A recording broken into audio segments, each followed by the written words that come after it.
C'est parti.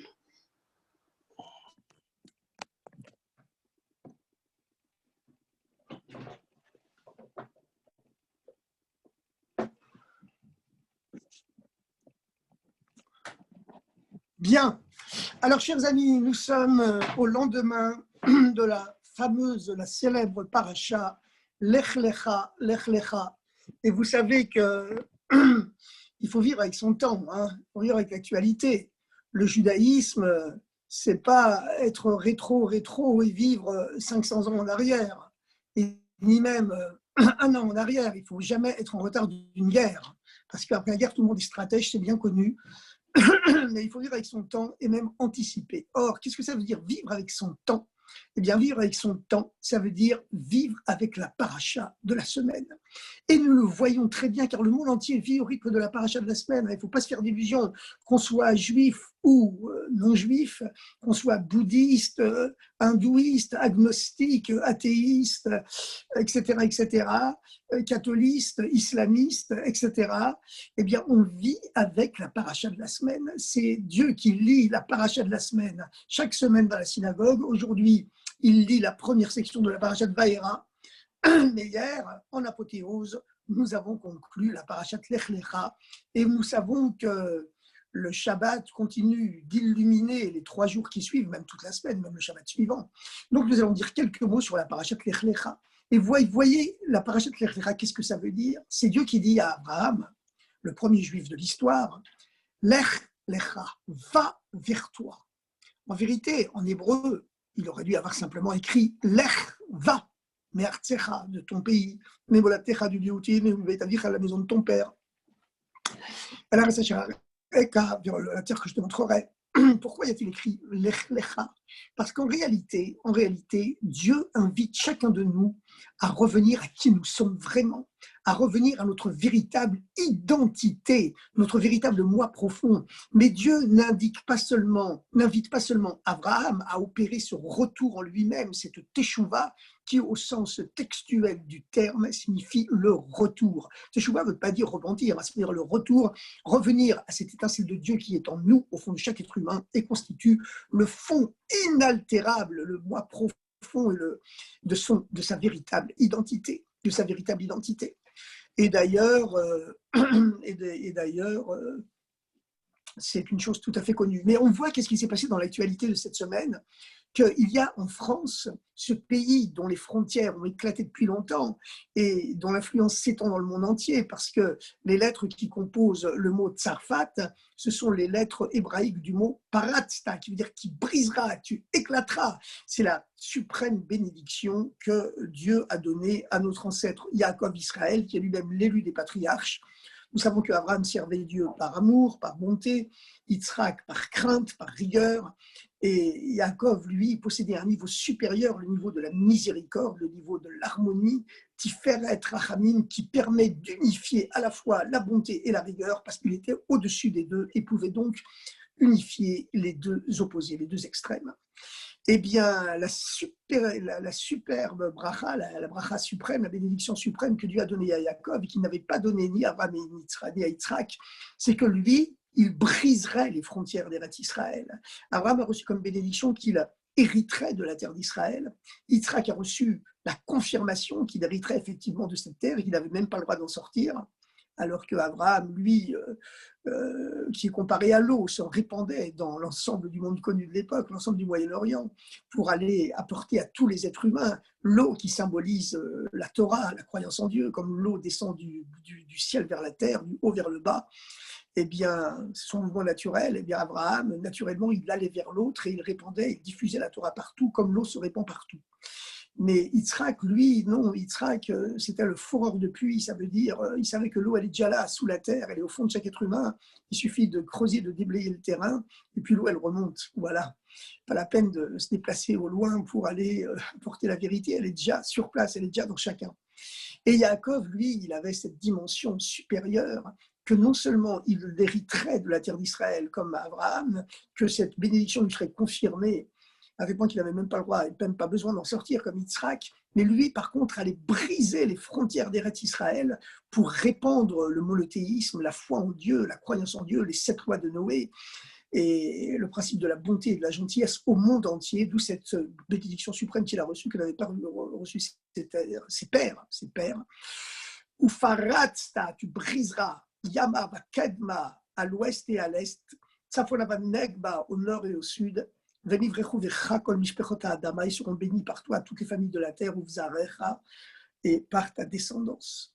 Alors, on voit que, vous savez, lorsqu'il y a eu le premier confinement en France, au printemps dernier, eh bien, le président de la République française avait souligné à tous les Français, dans un grand discours inaugural de ce confinement, ce premier confinement, que ce confinement était en vérité une occasion donnée à chacun pour retrouver l'essentiel, l'essence du ciel. Et tout le monde comprend à son niveau ce que veut dire l'essentiel.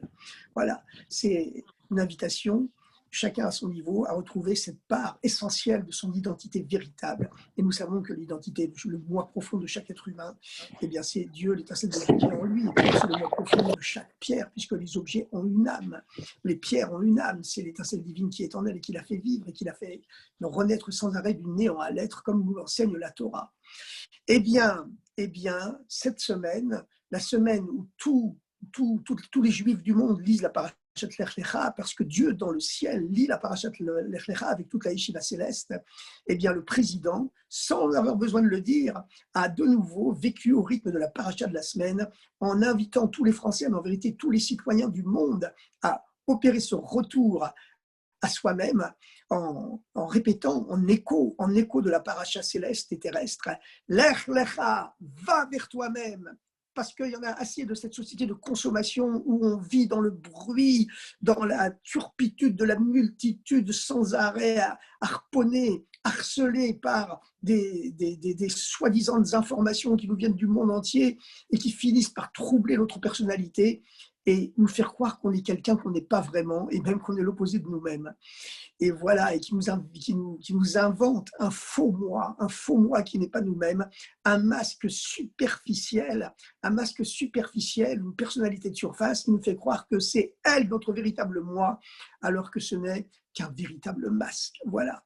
Et donc, dans le cœur et l'oreille du président et la bouche du président a résonné certainement ces phrases, cet écho de la paracha de la semaine, la paracha que Dieu lit dans le monde céleste et que tous les anges écoutent là-haut, et puis que le monde entier entend. Lech Lecha, va vers toi-même.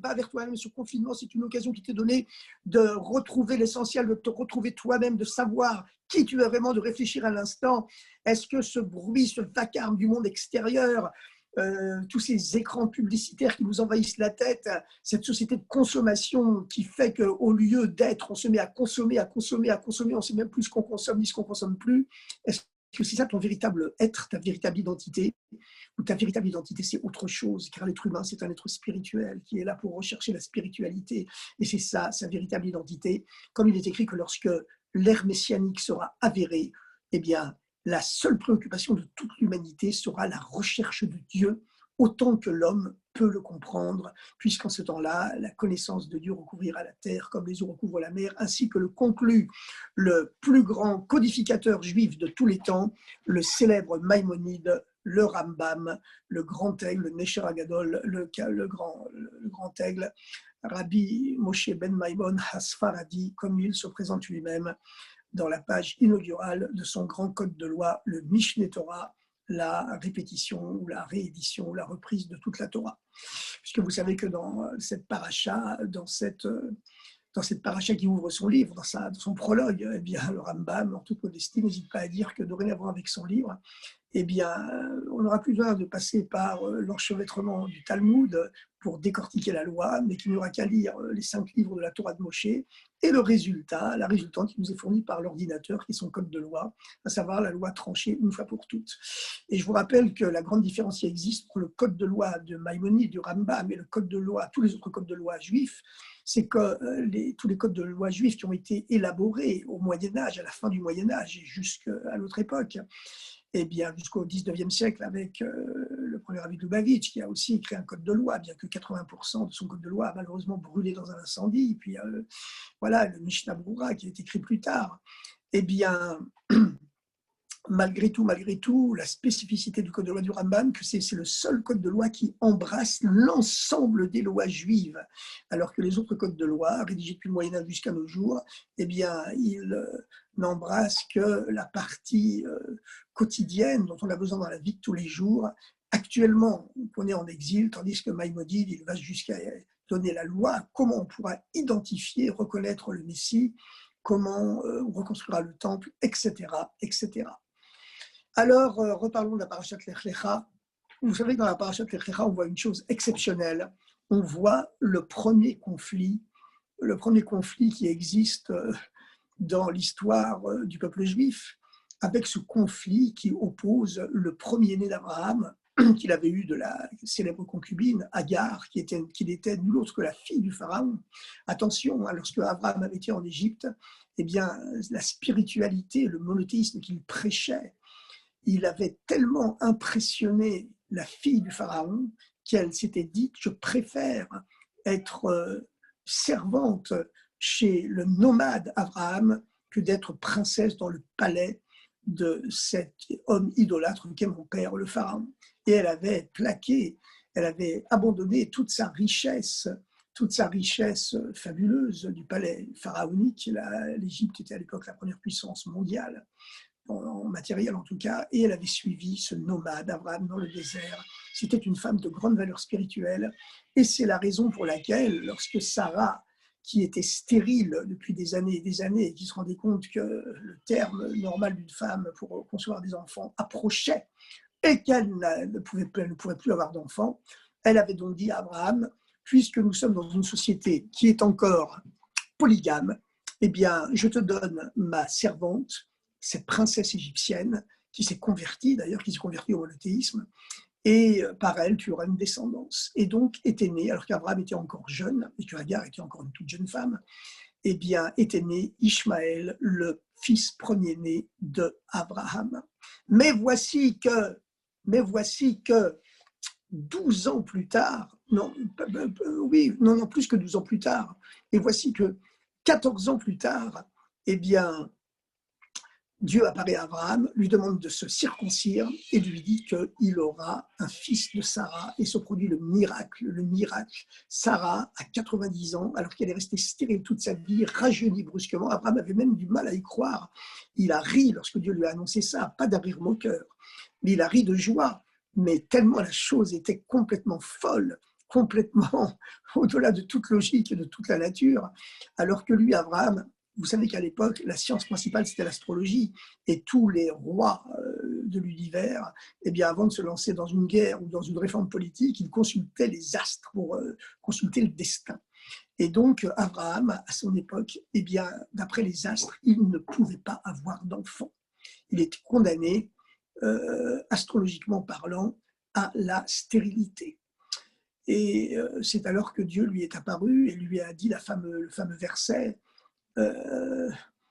sors de ta tente et contemple les étoiles, ce qui signifie sors de ton destin. Et le terme contempler qui est employé ici dans le texte biblique,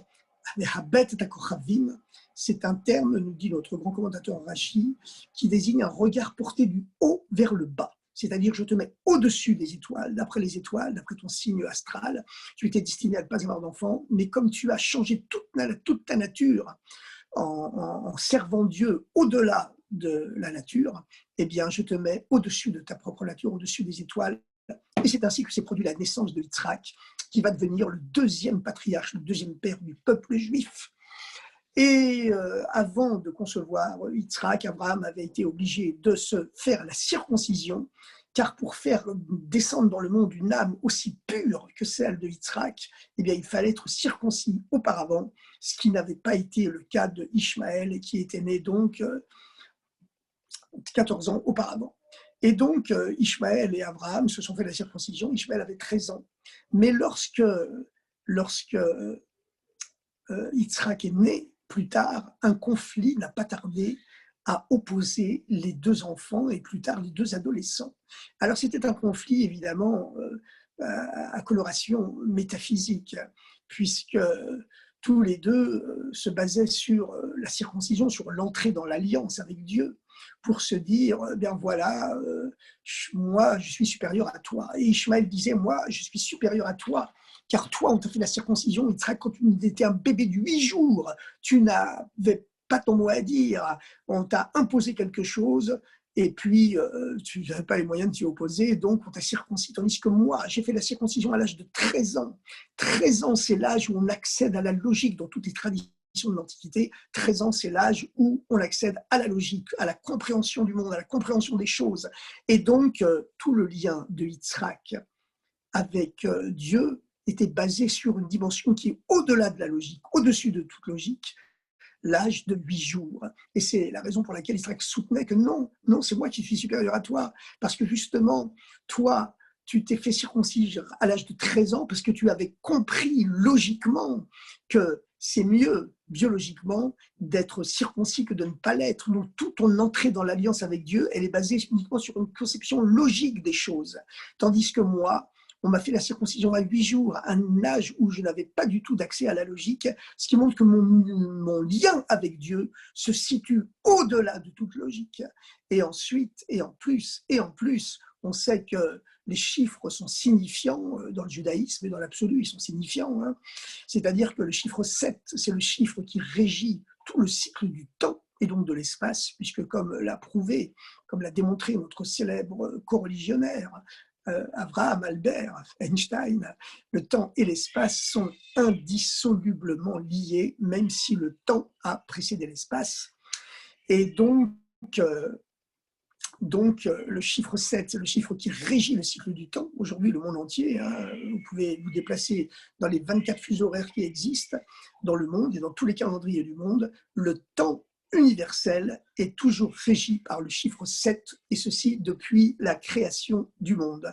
Lors de la révolution communiste en URSS, ils avaient voulu, par opposition biblique, par athéisme, supprimer ce calendrier hebdomadaire en 7 jours. Ils avaient voulu le remplacer par une semaine décennale de 10 jours, mais les Français d'ailleurs avaient tenté de faire la même chose lors de la révolution de 1789-91, mais dans les deux cas, ça n'a pas réussi, car véritablement, c'est le chiffre 7, ce chiffre sacré qui régit tous les rapports de l'humanité avec le temps. Mais le temps et l'espace qui conditionnent l'univers, eh bien, font partie du cycle logique, du cycle naturel du monde.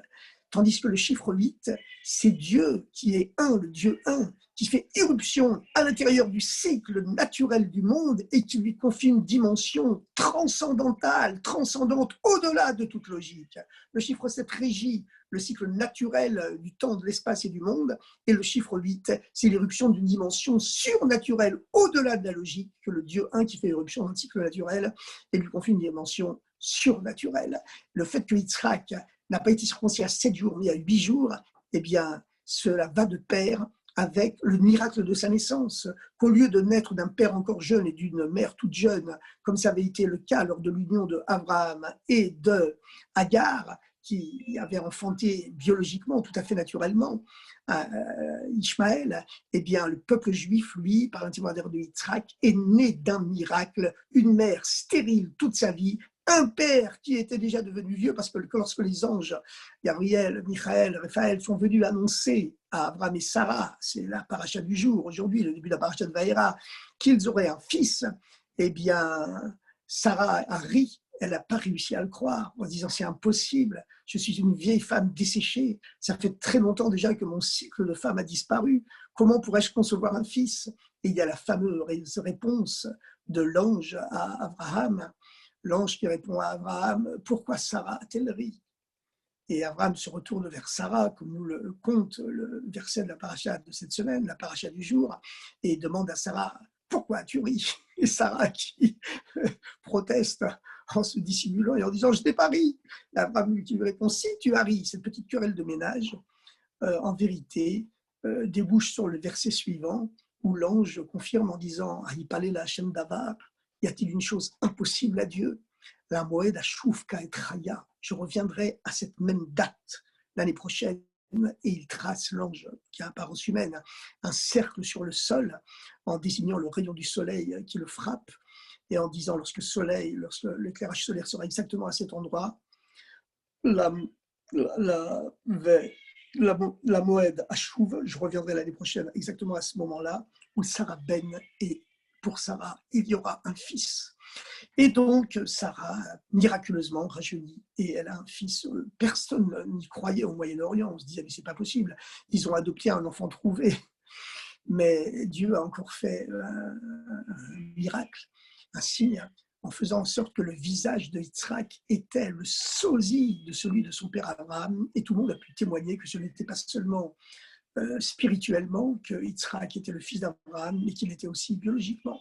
Alors, ce qu'on voit dans cette histoire, c'est que finalement, Ishmaël ici, évidemment, Ishmaël est conceptualisé dans la tradition juive comme l'ancêtre de la grande civilisation arabo-musulmane, une civilisation extrêmement brillante. Vous savez qu'au Moyen-Âge, sur tous les plans scientifiques, philosophiques, esthétiques, etc., la civilisation arabo-musulmane surpassait la civilisation gothique, la civilisation chrétienne occidentale.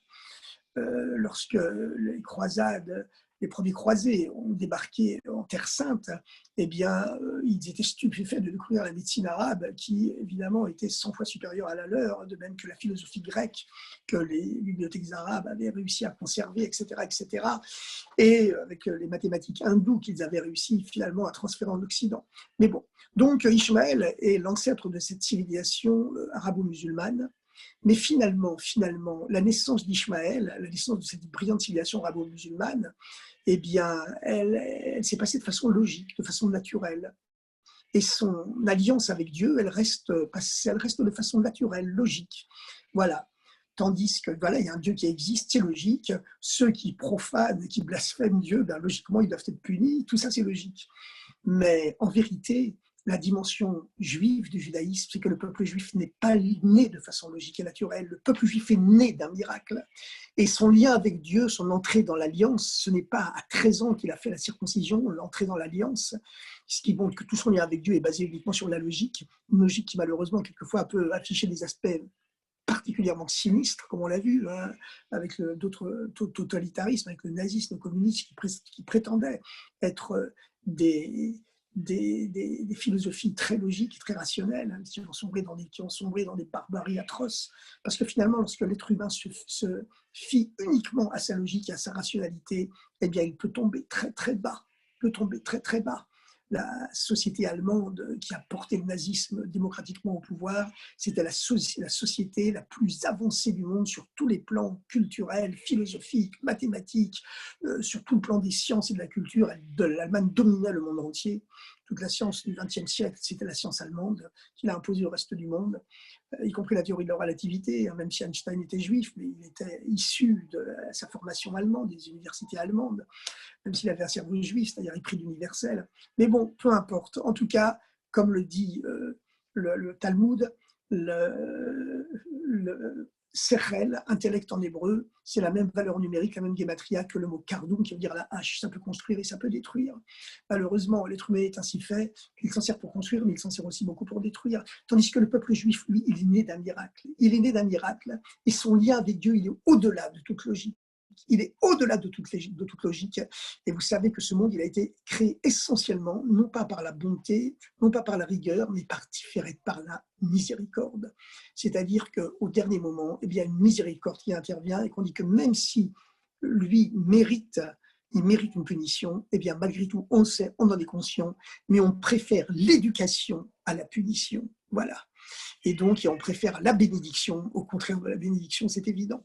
Donc, il faut se rappeler ça, c'est qu'aujourd'hui, le peuple juif, il continue sa destinée qui est miraculeuse. Et franchement, à travers l'histoire, vous regardez cela, le peuple juif, s'il a survécu aujourd'hui, c'est pas une série de miracles, c'est miraculeux la survie du peuple juif. Ce petit peuple minuscule du Moyen-Orient, qui, comme le disait le président François Mitterrand, j'ai beaucoup de respect pour le peuple juif, c'est le seul peuple de l'histoire qui n'a jamais cherché à conquérir une autre terre que la sienne. Et bien, et comme disait Winston Churchill, hein, quand le peuple juif est béni, le monde entier est béni. Mais voilà, c'était des grands hommes qui avaient une conception de l'histoire véritable. Mais en réalité, pourquoi est-ce que c'est comme cela? C'est pas comme ça parce que c'est logique. C'est comme ça parce que le peuple juif est né d'un miracle. Une mère stérile toute sa vie qui brusquement rajeunit et accouche à 90 ans.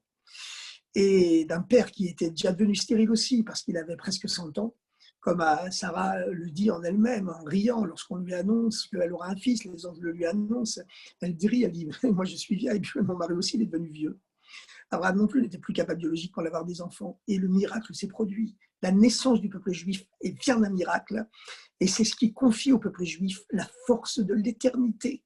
Qu'est-ce qui a donné la force au peuple juif de survivre à toutes ces persécutions incroyables qu'il y a eu dans l'histoire?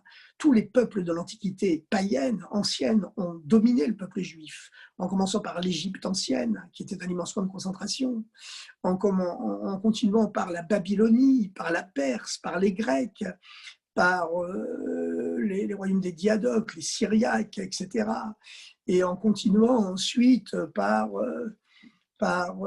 toutes les persécutions qui ont infligé au peuple juif l'Église catholique pendant des siècles et des siècles, et également l'Église grecque-orthodoxe à Byzance, dans l'Empire byzantin, et en Russie, qui se prenait pour la troisième Rome, après la prise de Byzance en 1453 par les Turcs, et donc, et puis aussi par l'islam, hein, qui a persécuté les Juifs avec moins de violence, certes, qu'en Occident, mais quand même avec des crises de violence extrêmement dures. Hein. Le plus grand Rav, le plus grand philosophe juif du Moyen-Âge, Ramban Maïmonide, il a passé sa vie à fuir les persécutions du monde islamique.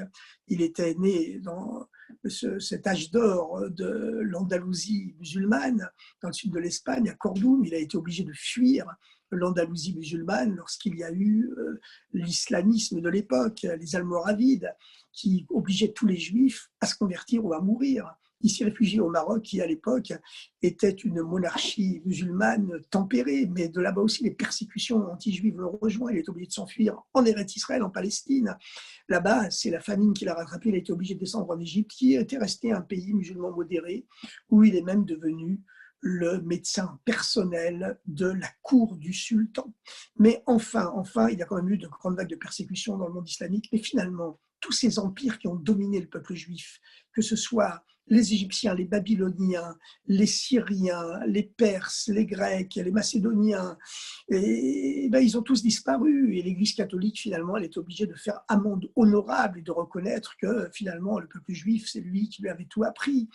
Et voilà, le pape l'a reconnu, il a demandé pardon. Donc, voilà, et tout cela, c'est dû à quoi? Cette survie du peuple juif, sans compter tous les totalitarismes du XXe siècle. Lorsque les gens ont oublié Dieu, ils ont créé des Molochs. Le Moloch, c'était les dieux de l'Antiquité qui demandaient de la chair humaine. Et bien sûr, le peuple juif, c'est le premier qui a interdit les sacrifices humains avec l'épisode de Abraham, comme on le verra dans la paracha de cette semaine. Mais finalement, comme on s'installe pour voyager, comme ça on voyage, toute l'histoire du peuple juif a été miraculeuse et tout son destin a été miraculeux. Et c'est pour ça qu'on est encore là aujourd'hui et de plus en plus là et de mieux en mieux là. Et certainement, l'avenir ne nous réserve encore que des miracles. Espérons qu'on n'aura pas besoin de miracles, que la bonté de Dieu s'insérera dans les lois naturelles de l'histoire, du temps et de l'espace, comme on dit, et que donc, voilà, il n'y aura pas besoin de miracles. Mais notre essence, elle est miraculeuse. La vie du peuple juif, elle est miraculeuse. Et certainement, puisque cette parachat Lech Lecha va vers toi-même, c'est Dieu qui s'adresse à travers la paracha de la semaine à l'ensemble de l'humanité en lui disant « Je te donne une nouvelle période de confinement afin que tu réfléchisses, afin que tu te retrouves toi-même, tu retrouves ta véritable identité, la véritable identité de chaque être humain. C'est ce moi divin, cette essence divine qui est en lui, bien sûr, évidemment. Eh bien, c'est un appel de Dieu à retrouver qui on est soi-même. Lech lecha, va vers toi, c'est ta fameuse anomalie grammaticale qui figure au début de la paracha de cette semaine. Va vers toi-même pour se redécouvrir toi-même. Ce n'est pas un appel qui est seulement à chaque juif, c'est un appel qui est fait pour toute l'humanité. Et à notre époque, le rabbi nous a donné ce moyen extraordinaire pour ramener l'humanité à sa véritable identité. C'est cette fameuse campagne que le rabbi a lancée pour les 7 lois de Noé. Les 7 lois de Noé, c'est-à-dire les principes universels, hein, l'interdit de remplacer Dieu par une idole. Et malheureusement, le siècle dernier nous a montré, et puis continue de nous montrer aujourd'hui, et même au XXIe siècle, hein, que le besoin d'absolu est tellement fort chez l'être humain que lorsqu'il oublie Dieu, eh bien, l'être humain se fabrique des idoles à la place. Et ces idoles, elles sont beaucoup plus pernicieuses, certainement. Elles sont beaucoup plus pernicieuses et dangereuses, comme on l'a vu au siècle dernier avec Hitler, Staline, Mao, qui étaient de véritables idoles, des idoles politiques, mais des idoles quand même. Quand vous lisez les textes des prières des Égyptiens pour le pharaon qui le traite de Dieu suprême comme le soleil, et vous lisez les articles de la Pravda, le journal communiste en l'honneur de Staline, le père des peuples, qui est le soleil de tous les peuples, mais ce sont quasiment les mêmes mots à 4000 ans d'intervalle. Eh bien, le besoin d'absolu est tellement fort chez l'être humain que lorsque l'être humain oublie Dieu, inconsciemment, il éprouve le besoin de se créer de nouveaux dieux à la place, mais des dieux mortifères, consommateurs de chair humaine, qui sont beaucoup moins tolérants et bien plus sanguinaires que les précédents. Que les précédents. Et puis, il y a le deuxième principe, donc après l'interdit de remplacer Dieu par une idole, c'est l'interdit du blasphème. L'interdit du blasphème, c'est-à-dire qu'il faut respecter les croyances de l'autre, il faut respecter la religion, les croyances de l'autre. Alors évidemment, nous n'allons pas couvrir aujourd'hui les atrocités islamistes, terroristes, commises soi-disant pour venger le blasphème. Évidemment, c'est une atrocité pire encore que le blasphème lui-même. Mais quand on dit que l'interdit du blasphème, qu'est-ce que ça veut dire? Ça veut dire lancer une campagne d'éducation pour éduquer avec bonté et gentillesse tous les êtres humains au besoin du respect de la croyance en Dieu, qui est la base de toute civilisation. Voilà. Et comme on l'a très bien vu au XXe siècle, où les gens ont oublié Dieu avec le totalitarisme, le communisme et nazi, et qui ont rejeté l'existence de Dieu, en tout cas l'existence du Dieu biblique, basé sur l'amour, la bonté et la gentillesse, et qui ont créé des horreurs terrifiantes comme on n'en a jamais vu dans toute l'histoire de l'humanité. Voilà. Parce que la base de la morale humaine, c'est Dieu. Et c'est dans ce sens-là que le deuxième principe de la deuxième loi de Noé, c'est l'interdit du blasphème, mais sûrement pas tuer les gens parce qu'on les accuse de blasphème, parce que dans ce cas-là, c'est pire que le blasphème lui-même. Voilà. Le mal est pire que la maladie qu'il voulait soigner. La guérison, que Dieu préserve, est pire que le médicament est pire que la maladie qu'il voulait soigner. Voilà. Alors maintenant, il y a les autres principes universels, les autres lois de Noé, c'est l'interdit du meurtre, bien sûr. On a le droit de défendre sa vie, la légitime défense, elle est permise en cas d'absolue nécessité. D'absolue nécessité, ce n'est pas toujours le cas. Quand on peut blesser simplement son adversaire, il ne faut pas le tuer, c'est interdit.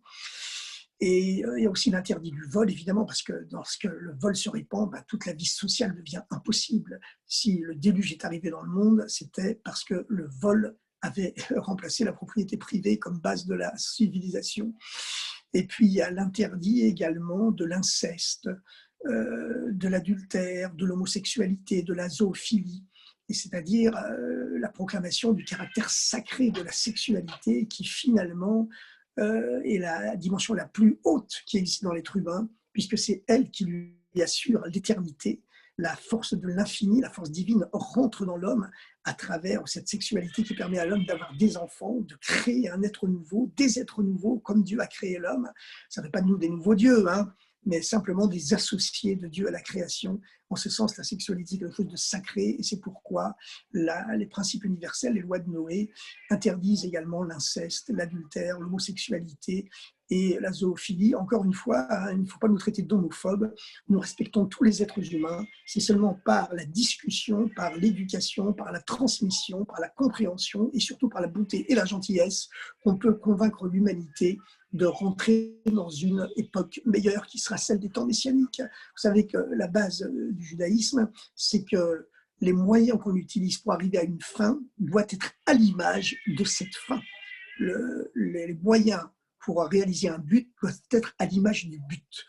Et l'image du but doit être présente à chaque étape de la route qui y mène.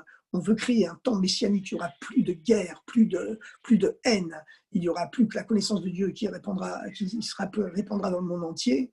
Eh bien, cette paix universelle, elle doit apparaître dans les moyens qu'on utilise pour y arriver, c'est-à-dire utiliser uniquement des moyens de tolérance, de discussion, de conciliation, de bonté, de gentillesse, comme le rabbi avait demandé d'afficher dans dans le monde entier, hein, le slogan Goodness and Kindness aux États-Unis et bien sûr dans le reste du monde.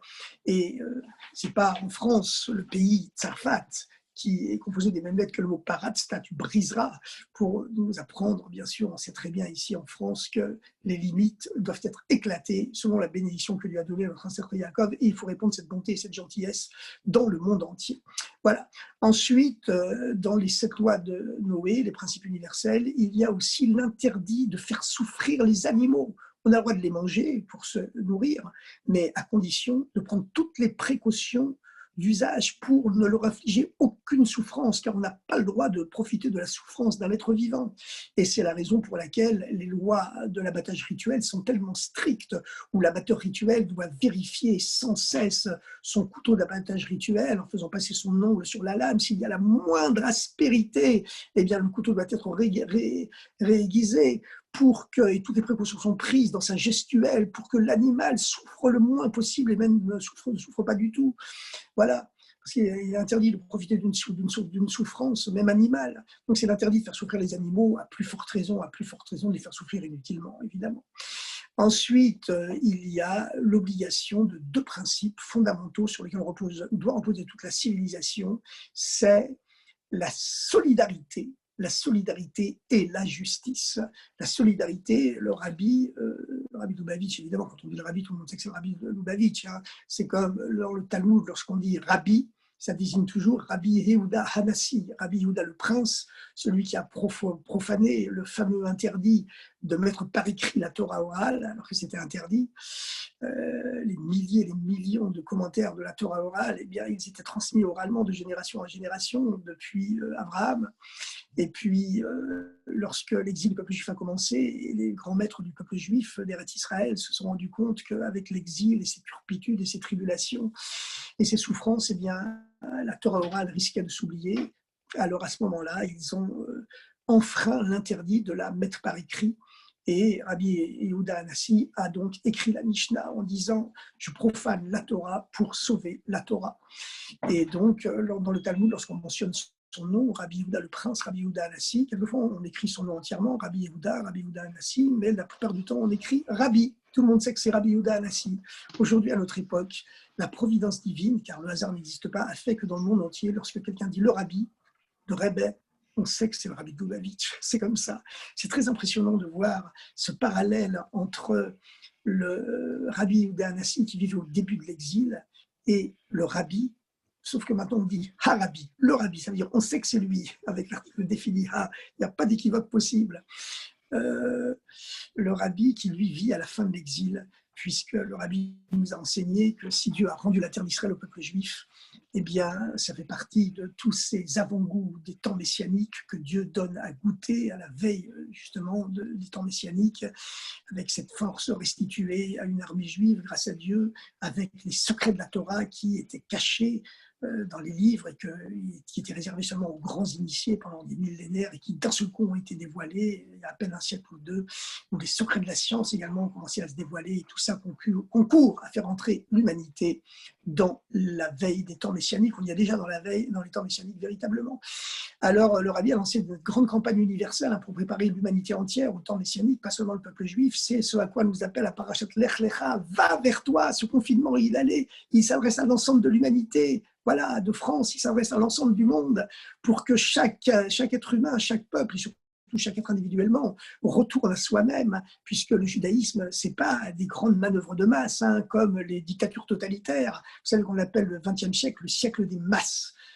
Parce que comment est-ce que cet endoctrinement il se passait par des coups de massue spirituels, psychologiques et, et intoxicateurs, où un homme complètement déséquilibré, complètement fou, complètement paranoïaque pouvait inspirer la terreur et endoctriner des centaines de millions d'autres êtres humains, comme on l'a vu en Allemagne nazie, comme on l'a vu dans l'URSS stalinienne, comme on l'a vu dans la Chine communiste. Eh bien, c'était des mouvements de masse. Par contre, pour l'avènement messianique, il est ouvertement écrit « Ve'atem » dans les bouches des prophètes, « Ve'atem telaktu echad echad bnei Israël » vous serez recueillis un à un, enfants d'Israël, parce que cet appel au retour à soi-même, « Lech lecha » qui agit à travers ce confinement que Dieu propose à toute l'humanité aujourd'hui, eh bien, il est fait pour que chacun individuellement opère sa propre teshuva, son propre retour à sa véritable identité, à qui il est vraiment lui-même. Voilà. C'est-à-dire, entre autres, notamment, en premier, la pratique, le respect des 7 principes universels, les 7 lois de Noé pour l'humanité entière, et bien sûr, le respect des 613 commandements pour le peuple juif. Alors, chers amis, vous savez qu'Abraham, lorsqu'il est arrivé en Eretz Israël, il a édifié un premier autel, la Hachem Amiré Elav, ou Dieu qui lui était apparu. Et puis ensuite, plus tard, il en a édifié un deuxième, et là, il n'a pas écrit la Hachem Amiré Elav, qu'il a édifié cet autel pour l'honneur du Dieu qui lui était apparu, mais la Hachem tout court. Quelle différence entre les deux? C'est-à-dire que dans le premier, il a eu accès au niveau inférieur de la divinité, qui peut être visible à l'œil du prophète, pas à l'œil de tout le monde, mais au moins à l'œil du prophète, tandis que le deuxième autel qu'Abraham a édifié, il l'a édifié, la Hachem, à Dieu, sans préciser que ce Dieu lui était apparu, parce que c'était le niveau de Dieu supérieur, Havaya di Leila, comme on dit dans le Zohar, le niveau de la divinité qui est au-delà de la vision. Eh bien, c'est cette progression progressive d'Abraham qui lui a permis d'accéder au plus haut niveau et d'engendrer un fils dont la naissance avait été miraculeuse et dont le destin préfigurait tout le destin collectif du peuple juif, mais aussi individuel. Il faut savoir que ce n'est pas seulement le peuple juif qui est né d'un miracle et dont le lien avec Dieu est basé sur le surnaturel, au-delà de toute logique, mais c'est valable pour chaque juif du monde. Chaque juif du monde, il a cette mission de transcender les lois de la nature et il a pour caractéristique de vivre de façon miraculeuse et pour transmettre ces 613 commandements, la pratique des mitzvot à tous les juifs qui ne les pratiquent pas encore et surtout à notre époque, quelque chose de très important, c'est le Rabbi qui a lancé cette grande campagne de diffusion des 7 mitzvot et malheureusement, elles ne sont pas suffisamment écoutées dans la communauté juive. On a du mal à rompre les chaînes de l'exil. On a tendance encore à voir le monde comme il existait avant ce message messianique du Rabbi. Mais en vérité, il y a déjà cette dimension pré-messianique qui baigne l'histoire aujourd'hui. Et comme le Rabbi l'a dit lui-même, tout simplement, il a dit comment ça fait que dans toutes les générations, pendant presque 2000 ans, il n'y a pas eu de maître en Israël qui a lancé une campagne de diffusion de cette loi de Noé. Il a dit, mais parce que c'était impossible. Il risquait d'être mis à mort tout de suite. Tout juif qui tentait de transmettre un message spirituel autour de lui, il était mis à mort. Déjà, pour respecter sa propre religion, sans rien transmettre aux autres, c'était dangereux et souvent sous peine de mort. Mais alors, chercher à transmettre un message spirituel, les autres n'étaient pas prêts, que ce soit les musulmans ou les chrétiens, eh bien, ils n'étaient pas prêts à entendre qu'on ne cherche pas à les convertir, mais seulement à transmettre un message humaniste. Et pour eux, transmettre un message spirituel, on mettait immédiatement à mort le rabbin qui tentait de faire ça, ou le juif simple qui tentait de faire ça. Mais comme à notre époque, il y a déjà ce souffle messianique qui baigne l'histoire à notre époque, l'histoire actuelle, pas seulement l'histoire contemporaine, mais l'histoire actuelle, et que donc toutes les barrières ont sauté, la démocratie, qui est également basée sur la Torah. Vous savez que les origines de la démocratie, c'est la Torah, parce que quel est le premier texte de l'histoire de l'humanité qui a proclamé que tous les hommes sont égaux? C'est la Bible, c'est la Torah, en disant simplement que tous les hommes sont faits à l'image de Dieu. Voilà. Ils sont tous faits à l'image de Dieu, qu'ils soient juifs ou non juifs, on est tous faits à l'image du même Dieu. Et nous disons bien sûr les Havdil, évidemment, puisque le peuple juif, lui, c'est le peuple prêtre de l'humanité. Mais vous savez, je vais vous dire une chose, de même que l'Église catholique a fini par le reconnaître, bien l'islam finira aussi par le reconnaître. Simplement par la logique des choses, puisque leur lien avec Dieu est basé sur la logique, de même façon que leur naissance est venue de façon logique à travers Ishmaël, leur ancêtre spirituel, parce qu'évidemment, biologiquement, aujourd'hui, les arabo-musulmans ne descendent plus de Ishmaël physiquement, biologiquement. Les Arabes ne descendent pas aujourd'hui biologiquement d'Ishmaël. Mais par contre, eh bien, nous descendons toujours de Yitzhak, avec bien sûr les convertis qui se sont ajoutés à notre peuple dans l'histoire de l'humanité. Bon, chers amis, nous avons digressé, mais nous avons parlé aussi de l'essentiel. Aujourd'hui, donc, la paracha, c'est quelque chose de merveilleux, puisque la paracha nous annonce la visite des 3 anges, l'ange de la guérison, Raphaël Raphaël signifie Dieu a guéri, c'est l'ange de la guérison qui est au chevet de tous les malades et je suis certain que l'ange Raphaël est au chevet actuellement de toute l'humanité et que ce Covid ne sera bientôt qu'un mauvais souvenir dont on saura retirer le bien, c'est-à-dire un appel à se confiner en soi-même, c'est-à-dire à retrouver cette étincelle de Dieu qui est en nous-mêmes, qui est le moi le plus profond de notre identité. Et c'est ça le but véritable, finalement, de ce confinement. Et donc, il y avait l'ange Raphaël, qui est toujours présent, et certainement il va guérir tous les malades du monde aujourd'hui. Encore, il était venu pour guérir Abraham 3 jours après sa circoncision. Il y avait l'ange du feu, Gabriel, qui était venu pour détruire Sodome et Gomorre, dont la plainte d'une jeune martyre était montée jusqu'à Dieu. Et il y avait l'ange Michael, l'ange tutélaire du peuple juif, l'ange de l'eau, comme Gabriel est l'ange du feu, qui lui était venu pour annoncer la naissance de Sarah, la naissance de Yitzhak à Sarah et à Abraham. Alors voilà, chers amis, bonne semaine, Shavua Tov, bon confinement pour ceux qui seront confinés, et puis n'importe comment, ou Faratsta, l'éclatade hors des barrières et du confinement continue pour tout le monde, au moins en spirituel. Bonne semaine, Shavua Tov, et on continue à souhaiter une très bonne année puisqu'on est la 4e paracha de la semaine, donc on est encore au début de l'année. Bonne semaine et bonne préparation pour la pleine lune de ce soir, puisque ce soir c'est le 15 Rejvan, c'est la pleine lune, et que de même que la lune n'a pas de lumière en elle-même, elle ne fait que refléter la lumière du soleil. Le peuple juif est conscient que sa lumière vient seulement de Dieu, et c'est la raison pour laquelle le peuple juif a un calendrier lunaire, mais qui sait se rajuster cycliquement toutes les quelques années sur le temps solaire également, puisque le temps solaire c'est celui de l'Occident, le temps uniquement lunaire c'est celui de l'Orient, et le peuple juif est capable de réunir les deux, puisque c'est le but du peuple juif d'apporter l'unité de Dieu à l'ensemble de l'humanité. Alors, Shavua Tov et une très très bonne année et surtout de très très bonnes nouvelles.